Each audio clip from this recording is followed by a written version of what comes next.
Bonjour à tous. Ma conférence d'aujourd'hui va porter sur le premier chirurgien du roi et la profession médicale au XVIIIe siècle.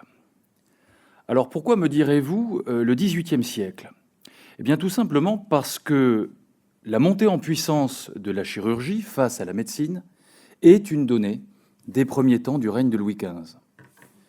Cette montée en puissance dont on va parler, elle va être en particulier favorisée par l'extraordinaire personnalité du premier chirurgien du roi, Georges Maréchal. Maréchal va en effet déployer toute son énergie pour contrôler et organiser son groupe d'origine à Paris, puis ensuite en province. Il devra pour ce faire, on le verra, contenir un certain nombre d'oppositions, et en particulier celle de la faculté de médecine de Paris. Durant son règne assez long, le premier chirurgien va ainsi poser dans le royaume les fondations d'une profession chirurgicale unifiée, dont l'apogée coïncidera en 1731 avec la création de l'Académie de chirurgie. À sa mort, la Peyronie et la Martinière, qui se succèdent dans la charge de premier chirurgien, poursuivront à leur tour les réformes. Et donc, ils se retrouveront eux aussi, à leur tour, en première ligne dans le conflit les opposant aux médecins parisiens. L'objectif affiché, consacrer la chirurgie comme art libéral. Alors bien sûr, l'influence des premiers chirurgiens ne saurait masquer d'autres causes. Les rapides progrès de l'art chirurgical contrastent en effet avec une certaine stagnation de la médecine. Une médecine, nous le verrons, qui peine à participer aux découvertes scientifiques des décennies qui précèdent le temps des Lumières. Mais pour bien comprendre les tenants et les aboutissants de cette histoire, il faut revenir un petit peu en arrière. Depuis le Moyen Âge, la faculté de médecine de Paris occupe une position de choix dans l'organisation médicale en France. Dépositaire et gardienne des théories de Galien, elle dispose d'un monopole sur l'enseignement médical à Paris. Ses membres bénéficient non seulement d'un droit exclusif d'exercer dans le ressort de celle-ci, mais aussi d'un privilège qui les autorise à enseigner et pratiquer leur art partout ailleurs. Et en dehors des médecins montpelliérains qui revendiquent ce même privilège, les autres diplômés de province ne peuvent exercer, eux, que dans le ressort territorial de leurs facultés respectives. La faculté détient donc un monopole professionnel sur l'art médical. Elle exerce aussi une tutelle très forte sur les apothicaires parisiens, tutelle d'ailleurs qui ne sera qu'exceptionnellement contestée. Les médecins éprouvent en revanche beaucoup plus de difficultés à exercer leur emprise sur les représentants de l'art chirurgical à Paris, où coexistent deux compagnies concurrentes. Vous avez les chirurgiens de 5 hommes, appelés également chirurgiens de robe longue, et les barbiers, que l'on appelle aussi chirurgiens de robe courte. Les chirurgiens de 5 hommes, ce sont ceux qui tiennent un ouvroir, sorte de cabinet d'opération, et qui pratiquent l'art opératoire. Les seconds, dont le métier de barbier est l'occupation principale, se livrent, eux, en boutique, à la saignée et à ce qu'on appelle la petite chirurgie usuelle. Or, les barbiers, soutenus par la faculté de médecine, empiètent régulièrement sur les attributions des chirurgiens à tel point qu'ils vont en devenir de très sérieux concurrents, de très sérieux rivaux. Alors pourquoi, me direz-vous, ce soutien des médecins accordé aux barbiers? En fait, depuis la deuxième moitié du XIVe siècle, les chirurgiens poursuivent un objectif. Quel est cet objectif? Eh bien, ils cherchent à s'organiser sur le modèle de la faculté parisienne et ils tentent ainsi de mettre en place un système de délivrance de diplômes similaires. Ainsi, pour se démarquer des métiers ordinaires, portent-ils les grades de bachelier, de licencié et de maître semblables à ceux de la faculté. Les chirurgiens vont ainsi demeurer tout au long des XVe et XVIe siècles une épine dans le pied de la faculté, d'autant plus qu'ils poursuivent, au début du XVIIe siècle, leurs efforts pour être intégrés à l'université, On comprend dès lors pourquoi la faculté choisit de placer sous sa protection des barbiers plus souples et mieux disposés, n'hésitant pas à se servir d'eux comme d'un spectre menaçant à l'encontre des chirurgiens de 5 hommes. La faculté, finalement, n'a pas d'autre but, en instruisant les barbiers, qui étaient sans instruction ni éducation, que d'en faire une classe de chirurgiens véritablement à sa merci. La situation va évoluer dans les premières décennies du XVIIe siècle. Les barbiers, en effet, semblent se satisfaire de moins en moins de leur qualité d'auxiliaire des médecins et ils aspirent finalement à une meilleure considération. Comment ? C'est très simple, en intégrant le collège de 5 hommes. Alors me direz-vous, c'est une tentative de rapprochement qui quand même peut surprendre à première vue. Oui, mais en réalité, des passerelles se sont formées entre les barbiers et les chirurgiens. Concrètement, on peut commencer modestement comme garçon barbier et obtenir ensuite son affiliation au collège de 5 hommes. Il y a des exemples. On peut citer ici les noms d'Ambroise Paré, de Pierre Franco, ou encore Thierry de Héry, à la fin du XVIe siècle, qui font date en la matière. Et puis on peut citer aussi encore Nicolas Habicot, Jacques de Marck et Isaac d'Allemagne. Nous sommes dans les années 1610-1611. Ce sont des personnes qui emboîtent véritablement, brillamment le pas des premiers. Et puis, le rapprochement des deux métiers, il faut le savoir, comporte aussi des avantages pour les chirurgiens. Pourquoi ? Eh bien, tout simplement parce qu'ils peuvent trouver dans le métier de barbier des subsides que la grande chirurgie ne peut pas leur apporter. Les barbiers sont, en effet, il faut l'avoir en tête, pour le petit peuple, des figures familières et beaucoup plus accessibles que leurs homologues chirurgiens. Les saignées, les pansements constituent véritablement le fonds de commerce de la chirurgie. À l'inverse, peu de chirurgiens se risquent encore à pratiquer ce qu'on appellerait de grandes opérations, comme par exemple celle de la pierre ou encore celle de la fistule. Conséquence de tout ça, l'union entre les barbiers et les chirurgiens, eh bien, elle finit par se réaliser en 1655, en octobre 1655. Elle sera d'ailleurs formalisée par un contrat. Problème, la nouvelle compagnie des chirurgiens barbiers de 5 hommes, c'est la nouvelle appellation, qui donc vient de naître, eh bien, elle ne pourra conserver bien longtemps son indépendance. Pourquoi ? Parce que la faculté de médecine de Paris veille, et grâce à l'appui du Parlement de Paris, elle parvient à obtenir le 7 février 1660 un arrêt qui lui confère la supériorité sur l'ensemble du corps chirurgical parisien. Quelles sont les principales dispositions que l'on peut trouver dans cet arrêt ?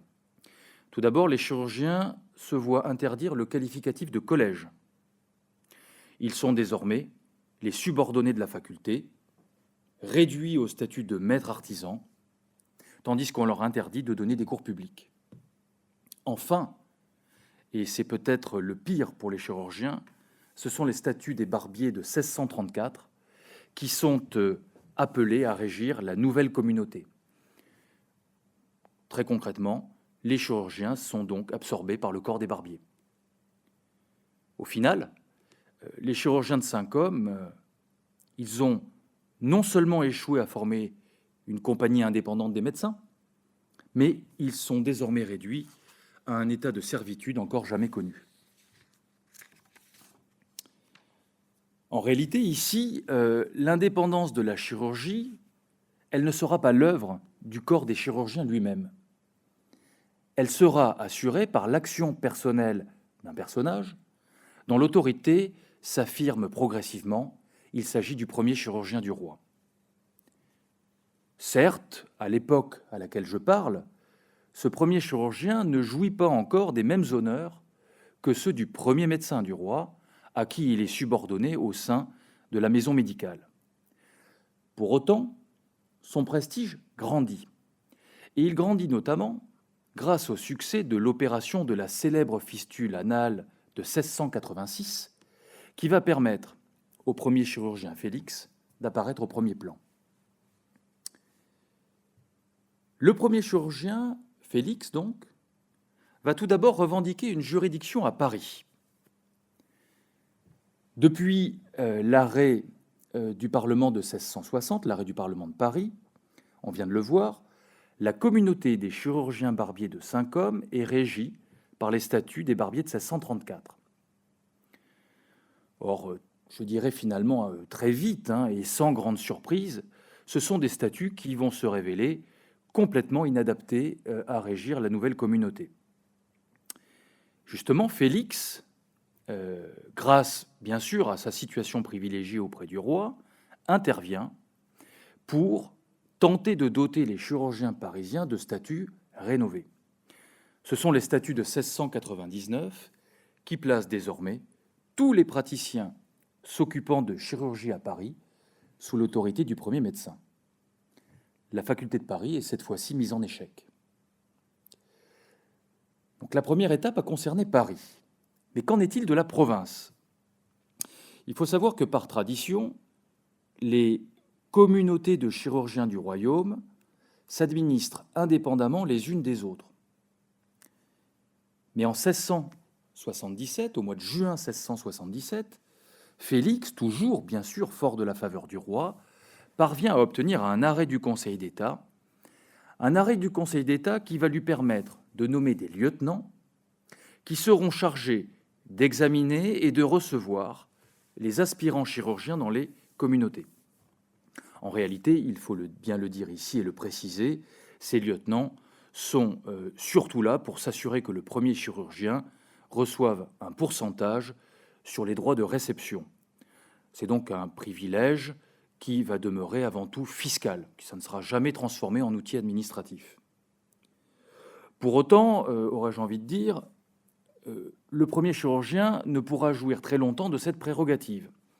En effet, cette prérogative de nommer donc des lieutenants dans les communautés de chirurgiens de province, elle lui est retirée peu de temps après. Nous sommes en 1692. Pourquoi? Eh bien ici, ce n'est pas une sanction à l'encontre du premier chirurgien du roi Félix. Louis XIV manque tout simplement d'argent et dans la lignée de la vente de nombreuses autres charges, il décide de supprimer tout simplement celle des lieutenants du premier chirurgien et de leur substituer à la place des offices de chirurgiens royaux, vénaux et héréditaires. C'est une mesure évidemment excellente au point de vue fiscal, mais c'est une mesure qui allait causer, en revanche, une véritable anarchie dans les communautés de province. Nous aurons l'occasion d'y revenir. Mais venons-en désormais au XVIIIe siècle et à l'action d'un personnage pivot, Georges Maréchal. Je l'ai évoqué dans l'introduction. Qui est-il? Qui est Maréchal?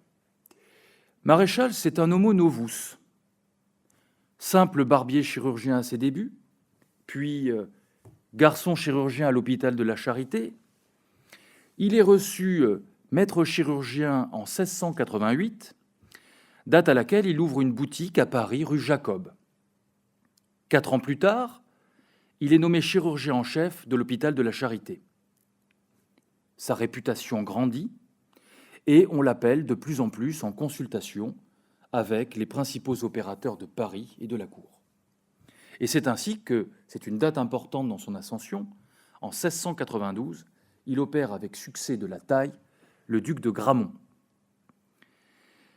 C'est une première étape importante, mais ce n'est pas la principale, puisque c'est l'opération de l'anthrax du roi en 1696 qui va véritablement consacrer sa réputation. À la demande du premier chirurgien Félix, il est en effet appelé au chevet du roi. C'est un suprême honneur ici pour un chirurgien de Saint-Côme. Appuyé par Félix, qui apprécie la sûreté de son diagnostic, Maréchal, presque naturellement, se rend ensuite très souvent à Versailles. Et c'est alors qu'intervient une nouvelle étape décisive dans sa carrière. En 1699, En 1699, il guérit le premier médecin du roi, Fagon, d'une grave maladie de la vessie. Cette opération, écrit Saint-Simon, fit maréchal quelque temps après, premier chirurgien du roi. Et j'ai parlé d'un long règne au début de mon introduction. C'est effectivement un long règne, puisque c'est une charge qu'il occupera pendant 33 ans. Et c'est justement au cours de son règne que le premier chirurgien va s'investir pleinement dans ce que j'appellerais une vaste entreprise de réorganisation de la profession chirurgicale, à Paris tout d'abord, puis ensuite à l'échelle du royaume. La première étape, donc, pour Maréchal, consiste à rénover l'enseignement chirurgical à Paris. Si l'on se place au début du XVIIIe siècle et qu'on regarde la formation chirurgicale, c'est une formation qui reste essentiellement pratique.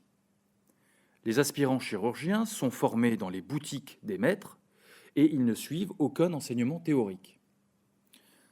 Oui, c'est vrai, il y a la faculté de médecine. La faculté de médecine dispense, oui, des cours en langue française, mais il faut savoir que ce sont des cours qui sont assez peu suivis. Le premier chirurgien ambitionne donc de créer un véritable enseignement chirurgical à destination des chirurgiens. Nous sommes en 1724, lorsque justement il décide d'appuyer des chirurgiens bien décidés à s'émanciper de la tutelle des médecins en créant un enseignement public de la chirurgie qui serait dispensé au collège de Saint-Côme. Et cet enseignement va avoir effectivement le jour avec les lettres patentes de septembre 1724 qui établissent le contenu des 5 cours créés. Nous avons les principes de la chirurgie, l'ostéologie, l'anatomie, les opérations, et enfin, c'est le 5e, la saignée et les médicaments.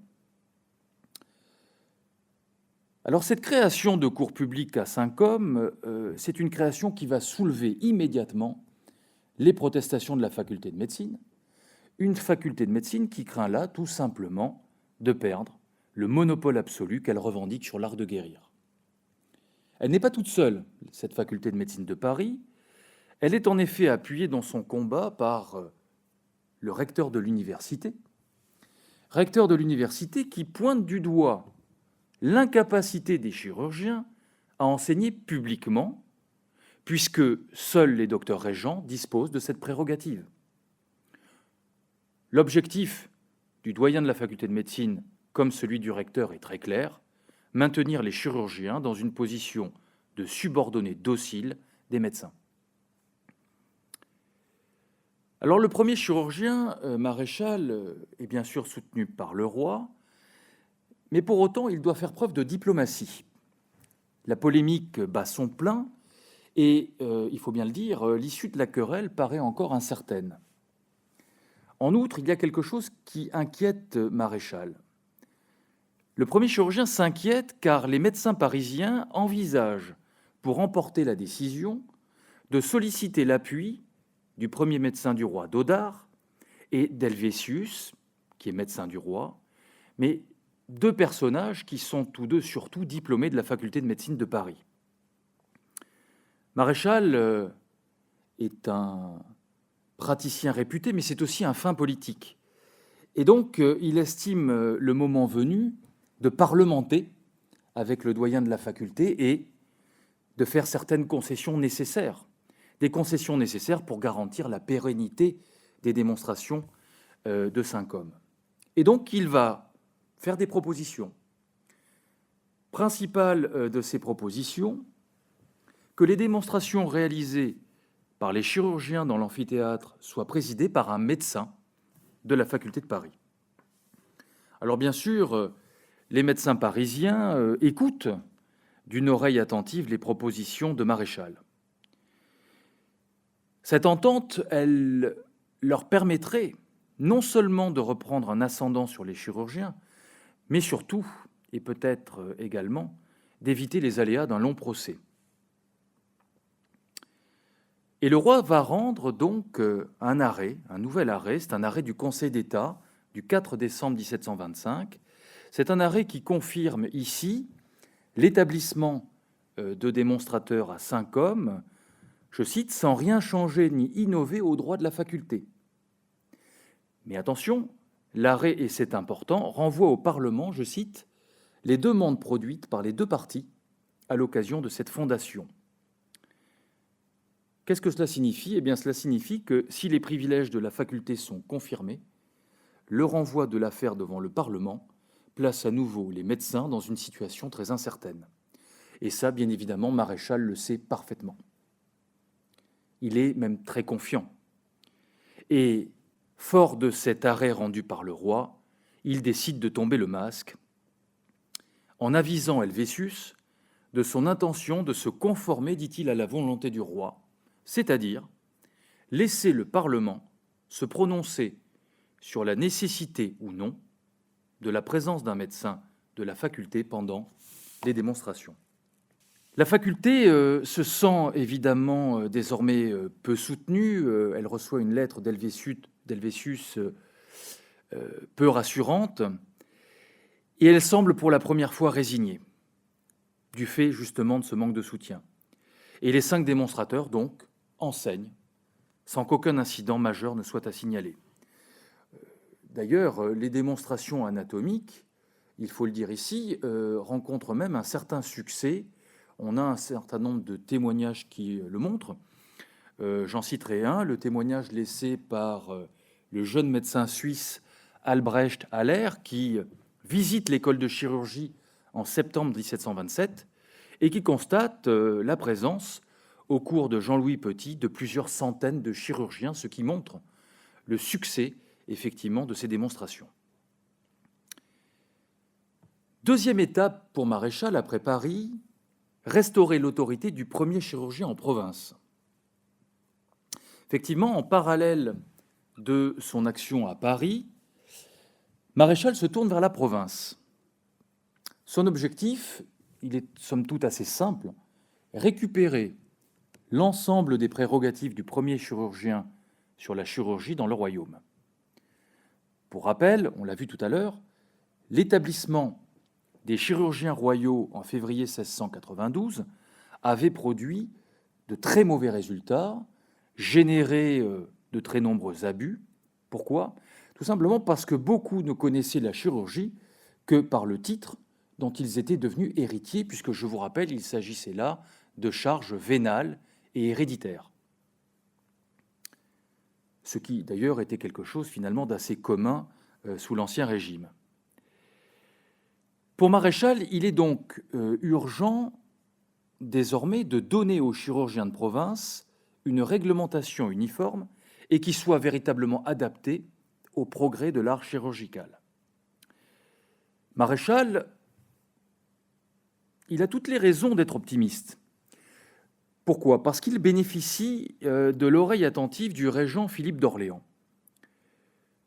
Pourquoi? Eh bien, ce dernier a été, Maréchal, donc, une des rares personnes à la cour à avoir pris justement sa défense face aux fortes présomptions qui avaient pesé donc sur le désormais régent lors des morts mystérieuses du dauphin et de sa famille en 1711-1712. Et ça, Philippe d'Orléans ne l'a pas oublié. C'est la raison pour laquelle il va se montrer favorable à la réforme voulue par Maréchal. En septembre 1723, il lui accorde des lettres patentes qui rétablissent son privilège de nommer des lieutenants dans les communautés de province. Ces lieutenants représentent le premier chirurgien, ils occupent la première place dans la communauté, ils convoquent et président les assemblées, ils dirigent les examens et ils organisent la réception des aspirants. Enfin, ils possèdent un droit d'inspection et de police sur les maîtres chirurgiens de la ville et du ressort. Mais Maréchal ne s'arrête pas là. Il travaille en effet déjà à établir des règles uniformes destinées à régir le temps d'apprentissage, le nombre et la forme des actes pour devenir maître chirurgien. Et il faut savoir que déjà en mars 1719, il avait réglementé par de nouveaux statuts, calqués sur ceux, on l'avait vu tout à l'heure, de la Communauté de Paris, les statuts de 1699, il avait réglementé les chirurgiens de Versailles. Il s'agissait là, très clairement, d'une mesure expérimentale en vue de la rédaction prochaine de statuts applicables, cette fois-ci, à l'ensemble des communautés du royaume. Donc ici, la communauté des chirurgiens de Versailles, finalement, a servi de creuset expérimental pour justement ensuite reproduire des statuts, mais cette fois-ci à l'échelle du royaume. En 1728, son projet est enfin achevé et il peut donc présenter ses statuts pour les chirurgiens de province à l'approbation royale. Mais vous vous en doutez, c'est sans compter sur l'opposition de sa vieille ennemie, la faculté de médecine de Paris, qui entend ici s'assurer que sa réforme ne porte aucune atteinte à ses privilèges. Que fait le doyen de la faculté? Il se tourne vers le chancelier d'Aguesseau, mais il faut le dire sans toutefois nourrir trop d'illusions quant à l'issue de sa démarche. Pourquoi? Tout simplement parce que les statuts ont été contresignés par le chancelier lui-même. Le chancelier peut-il se dédire? On peut en douter. Et donc, sans réelle surprise, les doléances de la faculté resteront lettres mortes, tandis que les statuts sont approuvés par le roi le 24 février 1730 et imposés à toutes les communautés du royaume. Ces statuts de 1730, ils sont très importants parce qu'ils posent les principes d'une formation unifiée de la chirurgie et ils vont réglementer, je dirais de façon à peu près définitive, l'exercice de la chirurgie en France jusqu'à la Révolution française. Petite réserve néanmoins, il y a évidemment loin des textes à leur application. La réglementation de la pratique chirurgicale dans le royaume, et c'est vrai d'ailleurs pour les réformes qui ont été faites pour la médecine, je pense à l'édit de Marly de 1707, la réglementation de la pratique chirurgicale dans le royaume demeure quand même soumise à l'application et au bon vouloir des communautés qui peuvent, par exemple, exiger des conditions d'entrée plus sévères et plus onéreuses que celles qui sont prévues dans les statuts de 1730. Donc je dirais que les statuts de 1730, si vous voulez, donnent vraiment un cadre général obligatoire. Pour autant, au niveau local, les communautés peuvent, je dirais, prendre certaines libertés par rapport à ce qui a été posé. Alors la présence des lieutenants du premier chirurgien, me direz-vous, eh bien cette présence n'y change rien. Eux dont le principal rôle semble toujours se limiter à la collecte des droits de réception pour le premier chirurgien. La troisième étape que j'aurais envie d'appeler quelque part l'apogée de la carrière de maréchal, c'est la fondation de la Société académique de chirurgie de 1731. Depuis le début du XVIIIe siècle, l'art chirurgical connaît vraiment ce que j'appellerais un formidable essor. On est bien loin désormais d'une technique incertaine de soins sanglants à l'usage d'opérateurs routiniers. La chirurgie devient vraiment une véritable discipline scientifique. Parmi les chirurgiens les plus renommés, vous trouvez, entre guillemets, des survivants du siècle passé, avec Georges Maréchal et Alexis Littré. Et à côté de ça, vous trouvez de nouvelles figures emblématiques de la chirurgie française, comme Jean-Louis Petit, que j'ai cité tout à l'heure. On pourrait aussi citer Henri-François Ledran ou encore Sauveur François Morand. Problème, les progrès enregistrés, ce sont des progrès qui ne s'adressent encore qu'à une poignée d'initiés. Or, la grande majorité des chirurgiens du XVIIIe siècle sont très favorables à une large diffusion de leurs découvertes et même à une vulgarisation de celles-ci pour que le grand public, justement, puisse y avoir accès. Maréchal et François de la Péronie, un praticien à la renommée grandissante qui est devenu son protégé, on aura l'occasion de reparler de lui bien sûr, en font bien sûr partie. Maréchal et Lapeyronie nourrissent ainsi l'ambition de fonder une académie de chirurgie à Paris, composée des chirurgiens les plus réputés. L'inspiration, elle est toute trouvée.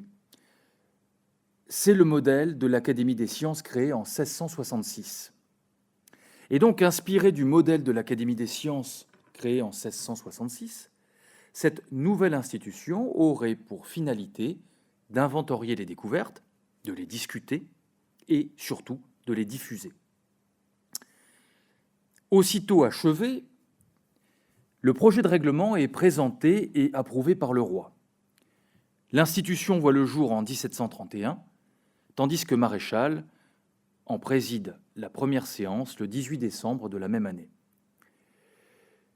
Les médecins parisiens, les médecins parisiens qui, vous vous en doutez aussi, ont critiqué évidemment la création. Ils ont été très méprisants d'ailleurs à l'égard de ce qu'ils appellent une académie de barbiers. Les médecins parisiens ne font cette fois-ci pas obstacle à sa création. Pourquoi ? En fait, ils sont surtout trop occupés au même moment à faire obstacle au premier médecin Chirac qui tente de fonder une académie de médecine à Paris. Donc, ils ne bougent pas.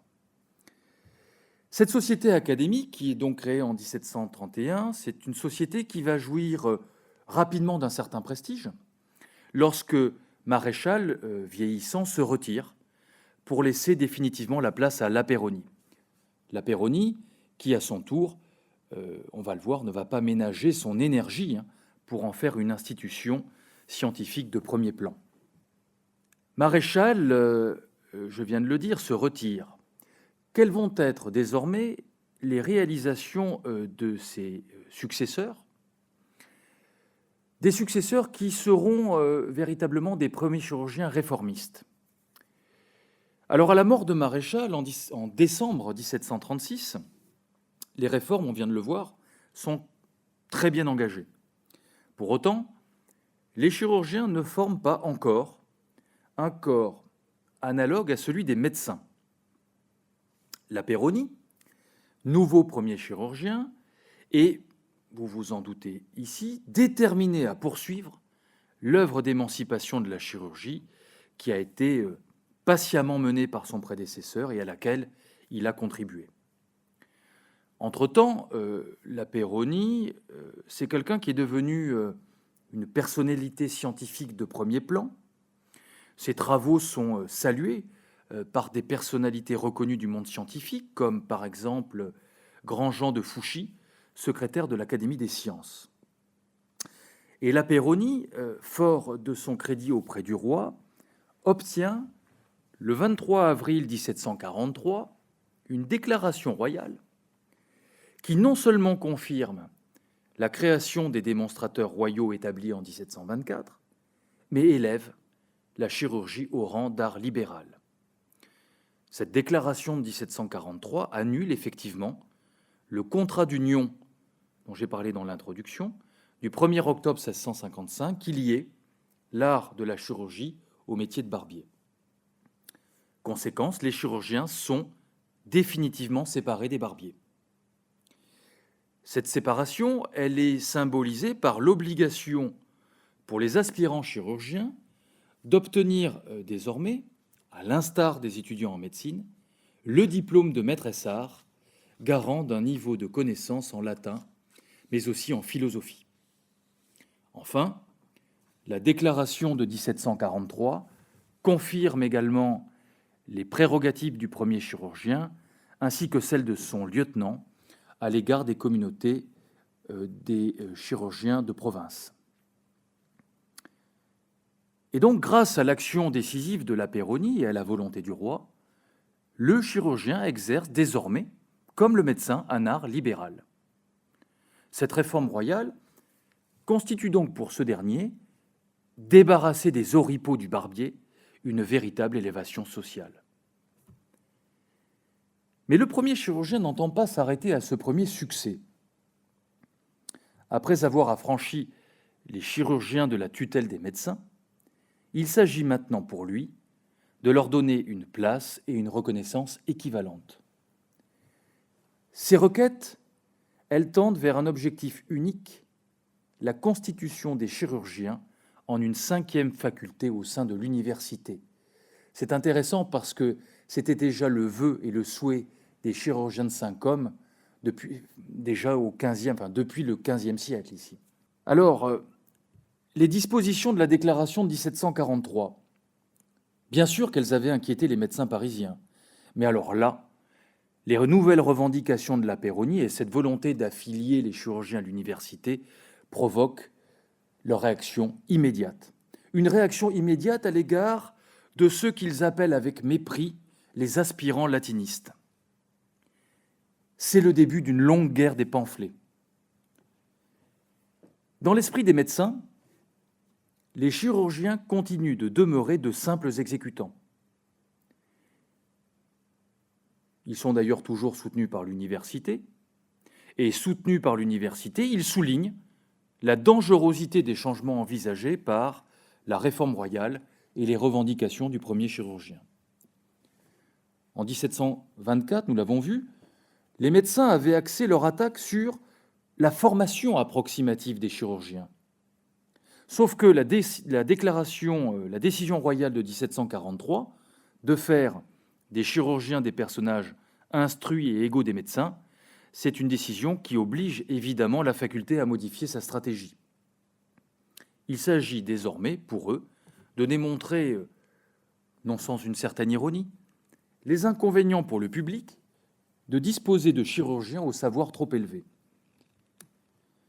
Pour les médecins, les chirurgiens, ils exercent un métier où seule l'adresse manuelle compte. Il est donc parfaitement inutile pour eux de suivre des études classiques. Pour les médecins, c'est évident, ils y perdraient même toute crédibilité. Conclusion, médecins et chirurgiens doivent continuer de suivre des parcours différents. Ça, c'est ce qu'on pourrait appeler évidemment le réquisitoire des médecins. Et de l'autre côté, eh bien, face aux attaques des médecins, les chirurgiens ripostent. Et ils disposent d'autres avocats redoutables en dehors du premier chirurgien, parmi lesquels François Quesnay. Pour Quesnay, l'établissement de l'école de chirurgie en 1724 et l'obligation de la maîtrise SR en 1743 ne sont pas du tout des innovations. On rétablit simplement les chirurgiens dans la situation où ils se trouvaient avant le contrat de 1655. Inspiré par le modèle que constitue le premier chirurgien La Peyronie, les chirurgiens mettent l'accent sur la valeur des études scientifiques. Il faut rappeler ici quand même que La Peyronie, en dehors de sa qualité de maître chirurgien et de premier chirurgien, est diplômé de la faculté de médecine de Reims depuis 1739 et qu'il est aussi médecin du roi depuis 1742. Il est donc un exemple dangereux, et c'est un dangereux précédent pour les médecins parisiens, d'une frontière qui est désormais possible entre le métier de chirurgien et le métier de médecin. Et c'est la raison pour laquelle les chirurgiens mettent l'accent sur la valeur des études scientifiques. Alors attention, l'importance de la formation pratique, elle n'est pas pour autant passée sous silence, mais c'est vrai qu'elle apparaît au second plan. On pourrait résumer ça en une phrase toute simple. Un chirurgien compétent a besoin de savoir scientifique en plus de sa dextérité manuelle. Et c'est la raison pour laquelle, dans un essai écrit en 1748, on est au zénith de la querelle, François Quesnay n'hésite plus, par exemple, à dépeindre la pratique de la chirurgie comme une activité savante. Alors, après 5 ans d'échanges, d'invectives et de réfutations, nous sommes en présence d'un conflit qui menace de s'éterniser. D'autant plus que le premier médecin du roi Chicoineau, jusqu'alors silencieux, prend position. Le premier médecin dénonce en effet les empiètements des chirurgiens dans le domaine réservé des médecins, et il se plaint même de l'insubordination croissante des chirurgiens de cour. Mais signe de l'émancipation du premier chirurgien, Lamartinière, qui a succédé à La Peyronie, mort en 1747, eh bien, Lamartinière ne courbe pas l'échine et il se défend des accusations portées contre son corps d'origine. C'est intéressant parce qu'on a ici, pour la première fois, une fracture naissante au sein de la maison médicale. Et cette fracture naissante au sein de la maison médicale, elle va obliger le roi à intervenir pour mettre un terme à la guerre. C'est l'arrêt du Conseil d'État du 12 avril 1749. Cet arrêt de 1749, il est donc rendu en conséquence. C'est un arrêt qui semble, à première vue, privilégier le compromis. Mais c'est une première impression qui doit être toutefois tempérée quand on regarde plus attentivement le contenu même de l'arrêt. Tout en respectant le principe d'autorité et l'idée de hiérarchie si profondément enracinée dans l'esprit des médecins, on l'a vu, cet arrêt satisfait aux velléités d'autonomie des chirurgiens. Cet arrêt s'apparente ainsi à une confirmation pure et simple de toutes les réglementations antérieures rendues en faveur des chirurgiens. Les démonstrateurs royaux continuent d'enseigner la chirurgie à l'école de Saint-Côme, appelée désormais Collège royal de chirurgie. La possession de la maîtrise Essart demeure toujours un préalable nécessaire à l'obtention de la maîtrise en chirurgie. L'arrêt de 1749, en revanche, ne souhaite pas humilier les médecins. C'est la raison pour laquelle il oppose aussi une fin de non-recevoir à la demande des chirurgiens d'être incorporés à l'université et donc, on l'a précisé tout à l'heure, d'y former une 5e faculté. Mais quand même, au final, le roi répond presque intégralement aux espérances des chirurgiens. C'est un arrêt qui sonne ici le glas des espoirs de la faculté de conserver un monopole complet sur l'enseignement de l'art de guérir. C'est un texte qui écorne aussi sérieusement le souhait des médecins de cantonner la chirurgie dans des exercices subalternes étroitement soumis à leur contrôle. Cet arrêt de 1749, il est très important parce qu'il s'intègre en fait dans la logique d'un dessein progressivement élaboré depuis Maréchal. Les lettres patentes de 1724 ont consacré un enseignement de la chirurgie délivré par les chirurgiens eux-mêmes. Première étape. La déclaration de 1743, ensuite, a reconnu la chirurgie comme une profession scientifique. Enfin, l'arrêt de 1749 confirme cet état sans tenir compte des arguments de la partie adverse. La controverse avec la faculté de médecine est désormais terminée. Oui, parce que la lutte est devenue trop égale et, je dirais sans surprise, les médecins sont vaincus et donc obligés de rompre le combat. Et puis, il est désormais aussi peu probable que le roi, qui vient en 1748 de placer l'Académie de chirurgie sous sa protection, change maintenant de politique à l'égard des chirurgiens. Il existe aussi, et c'est important de le préciser, peu d'espoir de voir le Parlement de Paris intervenir en faveur de la faculté.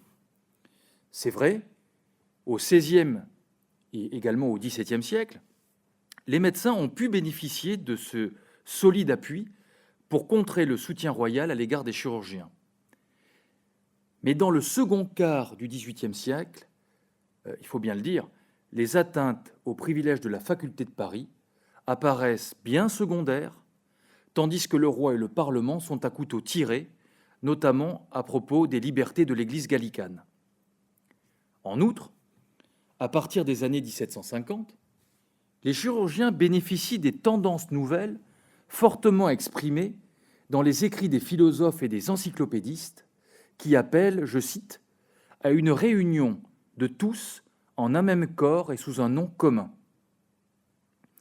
2 ans après qu'ait été rendu l'arrêt du Conseil de 1749, Diderot et d'Alembert publient le premier volume de l'encyclopédie. Pour les articles sur la médecine, les éditeurs ne font appel à aucun des membres de la faculté parisienne. À la place, ils appellent, vous le savez, un certain chevalier de Jaucourt, diplômé de Leyde, ainsi qu'Haller, Bordeu et Venel, mais qui, eux, sont de Montpellier. En revanche, les articles consacrés à la chirurgie, eh bien, ils sont confiés à des sommités de la discipline à Paris, comme par exemple Antoine Louis. Ces articles, qui apparaissent dans le 3e volume en 1753, seront utilisés comme plateforme pour promouvoir le statut de la chirurgie aux dépens de la médecine. Dernier point que je voudrais aborder dans cette conférence, ce dernier point, il traite du parachèvement des structures de l'enseignement chirurgical à la veille de la Révolution et de l'action, bien sûr, du premier chirurgien. Dans la deuxième moitié du XVIIIe siècle, le pouvoir royal, bien sûr, continue de donner des marques de son soutien au progrès de l'art chirurgical. Création d'une école de dissection, acquisition de bâtiments et fondation d'un hospice destiné au Collège de chirurgie de Paris, toutes ces initiatives royales sont favorisées par le premier chirurgien Lamartinière, dont l'action va s'exercer également à harmoniser les études en province. Si vous vous placez à la veille de la Révolution, nous avons 14 écoles de chirurgie qui délivrent en France une formation théorique et pratique. La première école établie, qui est, c'est vrai, de loin la plus prestigieuse, se trouve à Paris, avec, nous l'avons vu, la création des démonstrateurs royaux en 1725. À l'origine, au nombre de 5, le nombre de démonstrateurs va augmenter ensuite avec l'ajout de nouvelles chaires. L'obstétrique en 1747, l'ophtalmologie en 1765, la chimie en 1774 et puis enfin la botanique en 1783. L'école parisienne devient vraiment un lieu d'enseignement de la chirurgie qui éclipse complètement les cours délivrés par la faculté de médecine. Elle emploie aussi les professeurs les plus réputés, comme Jacques Tenon, qui enseigne la pathologie de 1757 à 1794 devant un public très nombreux. Et cette dynamique parisienne va encourager le premier chirurgien à poursuivre les réformes sur le mode des études en province. Avant les années 1750, on a finalement peu de communautés disposant d'un enseignement chirurgical. Les statuts de 1730, on les a vus, prévoyaient bien l'introduction d'un enseignement théorique à l'attention des apprentis chirurgiens, mais c'est une mesure qui n'a pas été vraiment suivie d'effet. Et c'est en fait la déclaration royale de 1743 qui donne à l'école de Saint-Côme le titre de Collège royal de chirurgie, qui va vraiment avoir de profondes répercussions en province. En effet, d'autres communautés à leur tour vont établir des écoles de chirurgie sur le modèle parisien. Entre 1754 et 1770, un enseignement de la chirurgie est ainsi notamment créé dans les communautés de Bordeaux, Toulon, Orléans, Toulouse, Montpellier ou encore Lyon. Et Lamartinière est à chaque fois à l'origine de ces créations. Pour autant, il faut le dire quand même, la valeur de l'enseignement de la chirurgie en province demeure très variable, même si c'est vrai, certaines écoles enregistrent de beaux succès. À Toulouse, par exemple, en 1784, les 6 professeurs du collège constatent que le nombre annuel d'étudiants a augmenté de 60 à 300 durant les 2 décennies de son existence. Parallèlement à la fondation des écoles de chirurgie, l'obligation de la maîtrise ESSAR pour les futurs chirurgiens est également rendue obligatoire en province par des lettres patentes du 10 août 1756. Mais là aussi, même si la chirurgie est valorisée et séparée du métier de barbier, plusieurs décennies seront nécessaires pour achever cette mutation, et pour une raison simple d'ailleurs. Nombreux sont ceux qui souhaitent, en province, continuer à exercer le métier de barbier. Pourquoi ? Parce que c'est la seule activité véritablement susceptible de les faire vivre. Pour conclure maintenant cette conférence, on peut dire qu'à la fin de l'Ancien Régime, la chirurgie est devenue une profession rigoureusement organisée, et elle l'est devenue grâce au premier chirurgien du roi qui est parvenu à imposer malgré les oppositions, parfois vives, des médecins parisiens, une réglementation à peu près uniforme dans tout le royaume. Je vous remercie pour votre écoute.